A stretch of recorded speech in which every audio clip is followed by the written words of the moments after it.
RSS ಶಾಖಗಳಲ್ಲಿ ಯಾವ ರೀತಿ ಪದಗಳನ್ನು ಬಳಸ್ತಾರೆ, ಯಾವ ರೀತಿ ಇದು ಮಾಡ್ತಾರೆ ಸ್ವಲ್ಪ ತಾವೇ ಗಮನಿಸಿ. ಮತ್ತೆ ಹೇಳ್ದಂಗೆ ಬೆಳಿಗ್ಗೆಯಿಂದ ಸಾಕಷ್ಟು ಕರೆಗಳು ಬರ್ತಾ ಇದೆ, ತಾವೇ ಕೇಳಿ ಹೇಗೆ ಮಾಡ್ತಾರೆ ಅಂತ. हेलो, क्या होता हाँ? तू कौन है? तू तेरे जैसा औलाद निकला है ना इंडिया में. हाँ? क्या प्रॉब्लम क्या है तुम्हारा? हाँ? प्रॉब्लम क्या है तुम्हारा? अरे इसके बारे में तो बोलने रख तेरी औकात है भाई. तेरी औकात है क्या? नमस्कार भाई और बहनों। कर्नाटक की राजनीति में आज जो आग लगी है उसकी चिंगारी एक बयान से उठी, लेकिन अब वो बयान पूरे देश में बहस का विषय बन गया है। कांग्रेस के युवा और तेज तर्रार मंत्री प्रियंक खड़गे का एक वीडियो वायरल हुआ है जिसमें उन्होंने एक ऐसा सवाल पूछा जिसने सीधे सीधे RSS यानी राष्ट्रीय स्वयंसेवक संघ को घेर लिया है। सवाल ये, अगर PFI जैसी संस्था पर बैन लग सकता है तो RSS पर क्यों नहीं? बस इतना कहना था कि पूरा राजनीतिक माहौल गर्म हो गया। क्या वाकई राज्य में RSS पे बैन लगाने की बात चल रही है या फिर ये बयान सिर्फ सियासी चाल है?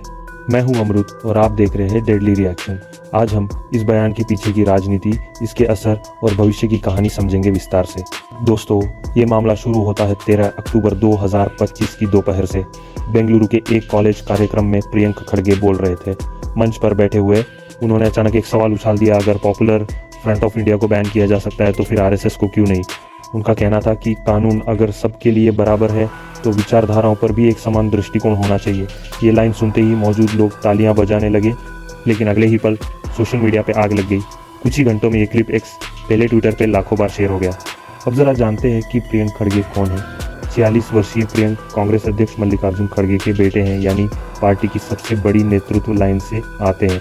वे इस समय कर्नाटक सरकार में BT और पंचायती राज मंत्री हैं। अपनी बेबाकी के लिए जाने जाते हैं और इससे पहले भी कई बार विवादित बयान दे चुके हैं। लेकिन इस बार जो बात कही गई उसका वजन इसलिए ज़्यादा है क्योंकि इसमें RSS का नाम है, वो संगठन जो भाजपा की विचारधारा की रीढ़ माना जाता है। तो आईडी इस पे। इस बयान के बाद विपक्ष भड़क उठा। भाजपा नेता बसराज बोम्मई ने तुरंत ट्वीट किया, कांग्रेस फिर से हिंदू विरोधी एजेंडा चला रही है। प्रियंक खड़गे ने अपने असली रंग दिखा दिए। भाजपा के प्रवक्ता प्रहलाद जोशी ने कहा, RSS ने इस देश के लिए काम किया है और जिन लोगों को इससे समस्या है उन्हें अपने इतिहास की किताबें फिर से पढ़नी चाहिए। वहीं सोशल मीडिया पर बैन RSS और स्टॉप हेट पॉलिटिक्स दोनों ट्रेंड करने लगे। लेकिन प्रियंक खड़गे पीछे हटने वाले नहीं थे।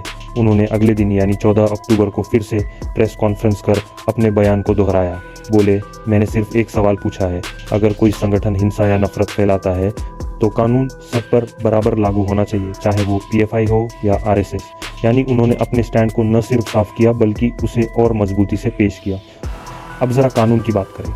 भारत में किसी भी संगठन पर प्रतिबंध लगाने का अधिकार सीधे केंद्र सरकार के पास होता है, न कि राज्य के पास। अनलॉफुल एक्टिविटीज प्रिवेंशन एक्ट, जिसे हम UAPA कहते हैं, की धारा 3 के तहत केंद्र सरकार किसी संस्था को गैर कानूनी घोषित कर सकती है। जैसे 28 सितंबर 2022 को केंद्र ने PFI पर बैन लगाया था गृह मंत्रालय के आदेश के तहत। लेकिन RSS पर बैन लगाने का सवाल नया नहीं है। इतिहास में अब तक 3 कर नाम के लिए कि एक 3 करना आपका RSS पर बैन लगाने का सवाल बार संघ पर प्रतिबंध लगाया जा चुका है। पहली बार 1948 में महात्मा गांधी की हत्या के बाद, दूसरी बार 1975 में आपातकाल के दौरान और तीसरी बार 1992 में बाबरी मस्जिद विध्वंस के बाद। हर बार कुछ महीनों या वर्षों के भीतर बैन हटा भी लिया गया। तो क्या इस बार प्रियंक खड़गे उसी इतिहास को याद दिला रहे या वो कांग्रेस की नई वैचारिक लाइन बना रहे? राजनीतिक विश्लेषकों के मुताबिक यह बयान कई स्तरों पर खेला गया दांव हो सकता है। कर्नाटक में अभी नगर निगम और पंचायत चुनाव की तैयारी चल रही है। दक्षिण भारत में भाजपा का सबसे मजबूत गढ़ कर्नाटक ही है और कांग्रेस जानती है कि यहाँ हिंदू वोट बैंक और सेक्युलर वोट बैंक के बीच संतुलन साधना आसान नहीं। ऐसे में प्रियंक खड़गे का बयान एक टेस्ट बलून की तरह भी देखा जा रहा है, यानी जनता की प्रतिक्रिया को परखने के लिए छोड़ा गया संकेत। दूसरी तरफ मुख्यमंत्री सिद्धारमैया ने डैमेज कंट्रोल की कोशिश की। उन्होंने मीडिया से कहा, यह प्रियंक खड़गे की व्यक्तिगत राय है, सरकार का इससे कोई लेना देना नहीं। वहीं deputy CM DK Shiv Kumar ने कहा, RSS एक पंजीकृत संस्था है और राज्य सरकार के पास उसे बैन करने का कोई प्रस्ताव नहीं आया है। साफ है कि कांग्रेस के भीतर भी इस बयान को लेकर असहजता है। लेकिन जो बात दिलचस्प है वो ये कि प्रियंक खड़गे ने अपने शब्दों को वापस नहीं लिया। अब सवाल ये भी उठता है कि क्या ये सब महज बयानबाजी है या इसके पीछे कोई गहरी रणनीति है? कुछ राजनीतिक रिपोर्ट्स के अनुसार खड़गे का यह बयान कांग्रेस हाईकमान की जानकारी में नहीं था, लेकिन सूत्रों का कहना है कि पार्टी के भीतर कई नेता इस विचार से सहमत हैं कि आरएसएस के कुछ प्रचारक राजनीतिक गतिविधियों में बहुत गहराई तक शामिल हैं और इसे गैर राजनीतिक संगठन कहना भ्रम फैलाने जैसा है। वहीं भाजपा कह रही है कि कांग्रेस असली मुद्दों से ध्यान भटकाना चाहती है, बेरोजगारी, बिजली दरें और कावेरी जल विवाद जैसे मसलों से। आरएसएस का जवाब भी आया है। संघ के कर्नाटक प्रांत प्रमुख वी नागराज ने कहा, हम 95 साल से राष्ट्र सेवा कर रहे हैं। हमारे शिविरों में कोई हथियार नहीं, सिर्फ देशभक्ति सिखाई जाती है।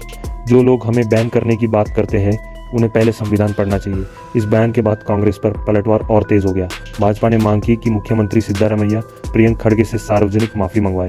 कानूनी रूप से देखें तो राज्य सरकार चाहकर भी आरएसएस को बैन नहीं कर सकती, लेकिन वह राज्य के भीतर संगठन की गतिविधियों को सीमित करने के लिए राज्य सार्वजनिक सुरक्षा अधिनियम स्टेट पब्लिक सेफ्टी एक्ट के तहत कुछ अस्थायी कदम उठा सकती है, जैसे किसी विशेष रैली या शाखा की अनुमति रद्द करना। लेकिन यह कदम तभी उठ सकता है जब प्रशासनिक स्तर पर कोई ठोस कारण दर्ज हो, केवल राजनीतिक बयान के आधार पर नहीं। तो अब आगे क्या होगा? राजनीतिक रूप से देखा जाए तो भाजपा इसे एक हिंदू भावनाओं पर हमला बताकर जनता के बीच ले जाएगी।